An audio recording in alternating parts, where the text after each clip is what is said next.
They are spoiler-free reviews of the newest films. Vaughn on movies. Hey guys, Vaughn Fry here.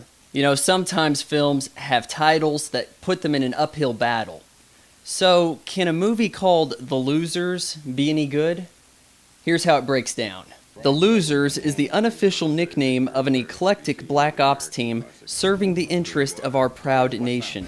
Notable members include Chris Evans as Jensen, who runs communications. Idris Elba is Rogue, whose skill is to get angry. There is also a sniper named Cougar and a driver named Pooch. They are led by the more level-headed Clay, Jeffrey Dean Morgan. On a mission in Bolivia, the team is sent to paint a target with a laser for an aerial strike, but they call it off at the last minute when they find some children being trucked in to serve as human shields. This doesn't sit well with Max, played by Jason Patric, a high-level CIA agent who set up the mission in an effort to keep his affairs secret. Wouldn't you know it, Max wants them dead, so our team of heroes fakes their deaths, get down to business, and plan to take down Max with the help of the mysterious Aisha, Zoe Saldana. I'll admit that I'm not familiar with the source material. I know that it comes from a comic book because of the presentation of the title sequence.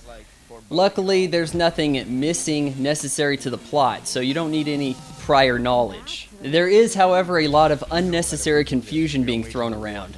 See, the losers are always trying to steal something so they can get an edge on Max, and this leads them to steal something else. It would have been a lot easier if they cut to the chase and gone after the WMDs he's looking for. Which, if you've seen the South Park episode that parodies 24, you're going to either cringe or get a kick out of it every time they say the name of this device. A snook.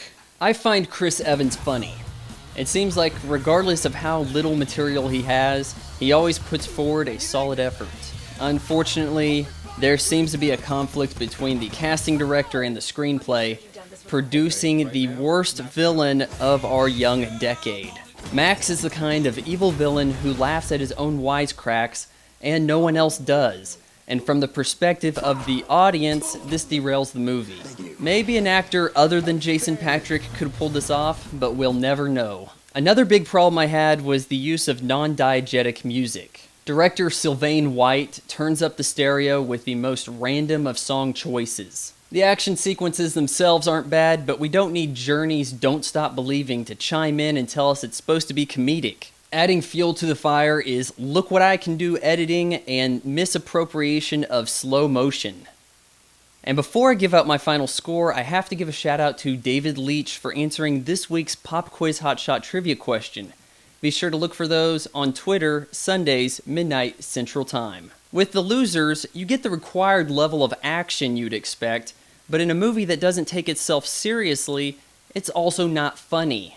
Loud and fast-paced, but not particularly entertaining.